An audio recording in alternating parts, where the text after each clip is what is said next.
mau didobrak pintu itu, ngapain ya? Gitu. Terus makan juga susah kan, makan kita masih kita dari emang komitmen kita kan dari awal pun kita ada menghindari secara makanan haram gitu. Kan ayah sering motong babi, motong anjing itu sering kan.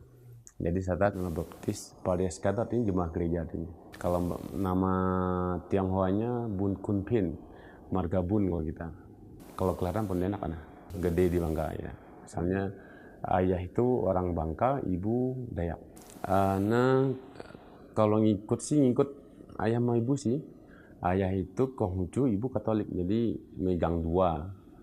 Jadi kalau ada acara perayaan Konghucu, Imlek, kalau Katolik ikut ibu. Nah, hari Minggu kita biasa ikut sekolah Minggu biasanya kalau di gereja itu.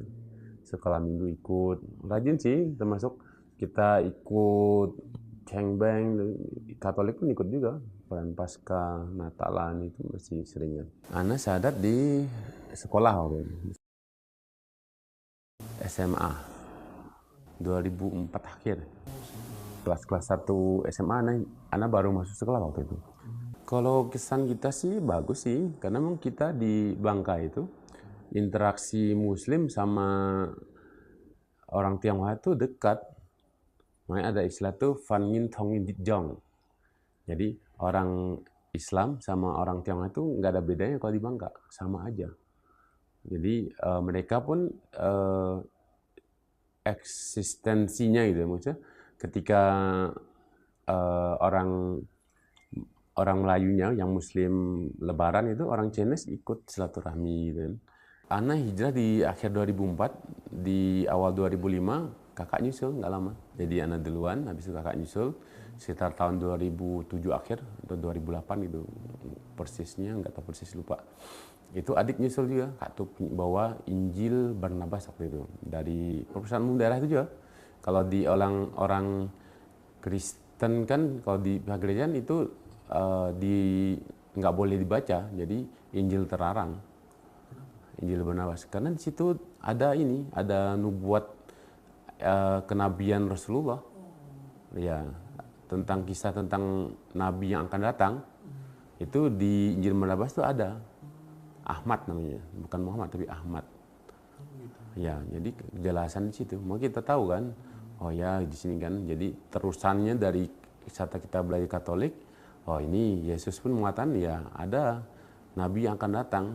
Adik itu hijrah, dia awalnya dia nggak mau sebenarnya kan, cuma kita kan ada hijrah berdua kan, kita bilang ya kenapa ini menolak kebenaran itu kan ketahuan, maksudnya kan udah tahu Islam yang sebuah pilihan dan kebenaran Islam itu jelas sekali itu loh. Karena dia pun kan belajar sebenarnya sama seperti kita. Jadi karena kita belajar dan kita banyak membaca dari dia pun pemahaman kan ada kan. Ya, kenapa harus ini, kita kan ngasih ini kan masukan. Dia pikir gini, biarlah kakak abang sama Cece yang masuk Islam gitu, aku nggak usah deh, biar aku yang ini itu beda gitu, kata dia gitu kan. Jangan, sayangnya udah tahu kebenaran Islam kenapa ditolak. Kita negosiasi sama dia, akhirnya dia terpikir juga udah tahu bener loh Islamnya, maksudnya pilihan tuh nggak ada selain Islam lagi loh gitu kan. Kita bilang ke dia kan, situ kan udah tahu kan, maksudnya kita tidak perlu pakai dalil apapun gitu, karena dia udah paham.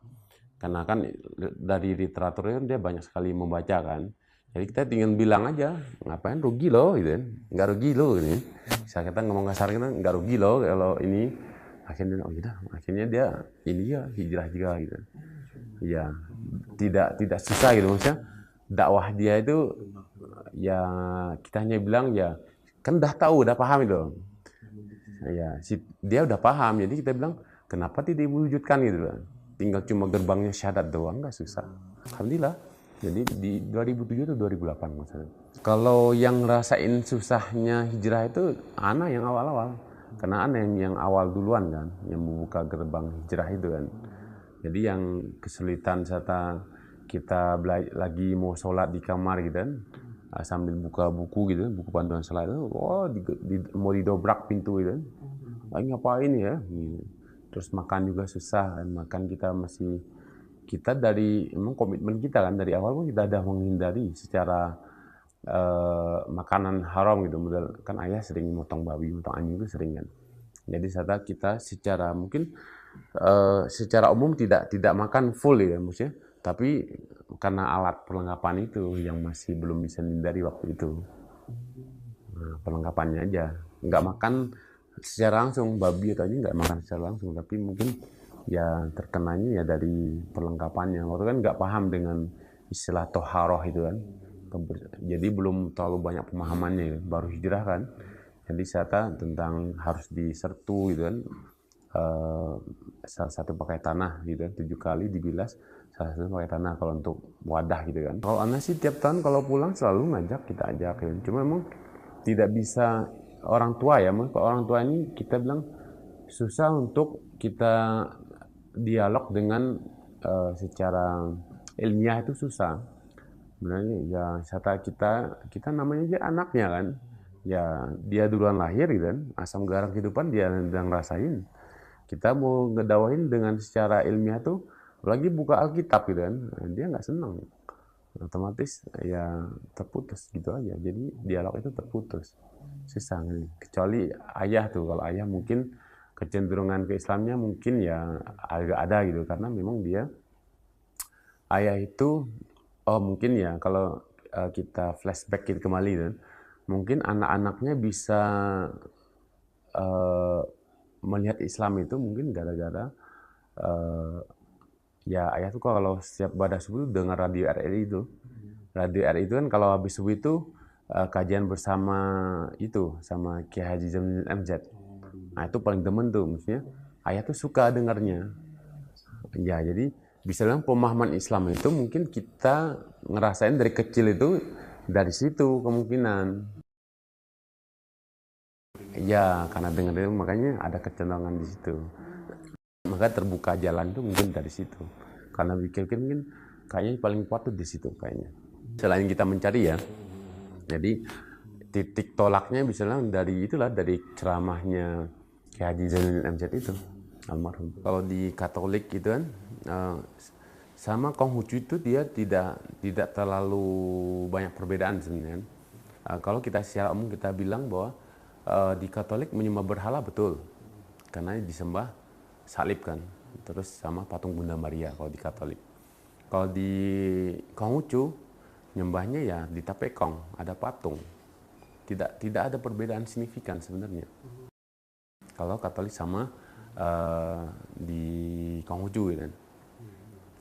Dan termasuk pun kalau misal kita ikut ke Katolik, kenapa banyak secara umum orang Tionghoa itu kenapa banyak memilih Katolik sebenarnya? Karena kalau dia ikut masuk ke Katolik, dia masih bisa ngamalin ajaran Konghucunya. Sembahyang cengbeng masih dibolehkan, sembahyang ke Tapekong masih boleh, ke kelenteng itu masih boleh, dibolehin sama pihak gereja secara umum ya. Jadi mereka ya 11-12 lah gitu ya, jadi tidak terlalu perbedaan gimana gitu kan. Kalau di Islam memang ya bisa bilang kita menyembah Allah yang hak kan, Tuhan yang hak yang memang walaupun kita tidak tahu gitu kan wujudnya seperti apa gitu kan, nah, tapi kita merasakan perbedaannya jauh sekali, signifikan sekali. Kalau orang sebenarnya sih kalau Anda lihat gitu, termasuk paman-paman pun ada yang memang dia paham dengan keislaman, maksudnya Islamnya banyak paham gitu kan, dia bilang Islam tuh benar gitu kan, maksudnya dia tidak meragukan kebenaran Islam. Mungkin secara umum demikian sebenarnya. Secara umum orang-orang kafir gitu ya, maksudnya di luar Islam gitu kan, mereka tidak meragukan kebenaran Islam, benar, yakin sebenarnya.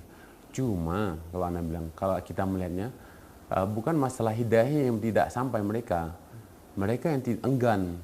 Jadi dalam walam saja keengganan mereka ya bisa dijadikan masalah faktor duniawi, bisa jadi. Terus kalau misalnya dia hijrah, misalnya pertimbangan dia anak-anakku gimana gitu kan, terus istriku seperti apa, suamiku seperti apa. Tidak dipungkiri mereka meyakini, karena ya Islam itu yakin sekali itu. Ya termasuk pendeta-pendeta pun gitu, kalau diajak dialog itu mentah semua gitu kan. Sebenarnya kan mereka tahu kebenaran Islam, tapi karena ego mereka gitu. Termasuk di zamannya Nabi, orang Yahudi kan sendiri, mereka dah tahu bahwa Nabi itu akan datang, makanya mereka tinggal di daerah Jazirah Arab gitu kan. Itu kan mereka dari kampung mereka sengaja ke situ menunggu itu. Mereka mungkin berharap bahwa ya dari kaum mereka itu kan, makanya mereka berharap ya bukan dari orang Arab gitu kan. Ya serta maunya mereka ya kaum mereka sih, karena selama ini kan nabi-nabi diturunkan dari generasi mereka kan, tidak ada yang di luar generasi mereka gitu. Kita bilang sih memang untuk kebenaran Islam mereka tahu, yakin sekali gitu. Cuma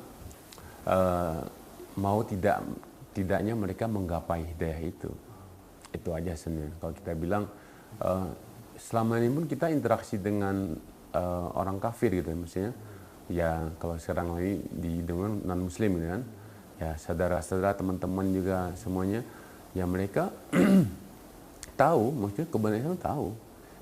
Apalagi yang selama ini mereka kan apakah mungkin tidak pernah membaca literatur Islam sedikit pun gitu kan? Nggak mungkin, pasti ada kebaca mereka. Jadi apakah dari novel gitu kan, termasuk banyak kok model novel-novel yang dikaryain oleh orang-orang Muslim gitu kan, mereka kan membaca juga kan, setidaknya pemahaman pasti ada gitu kan. Untuk mewujudkan aja mungkin mereka susah ya, keluarga gitu kan, terus keyakinan mereka bertolak belakang, rasa gimana, atau sebagian ada yang ngerasa oh ya susah hidup ini ya, maksudnya kalau nggak makan babi gitu kan babi kan masak makanan yang paling enak gitu kan, ada sebagian kayak gitu. Terus kalau aku masuk Islam nggak bisa minum arak lagi dong katanya kan.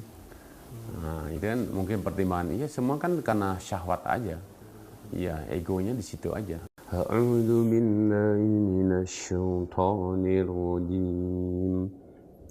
Bismillahirrahmanirrahim. Abasa wa tawalla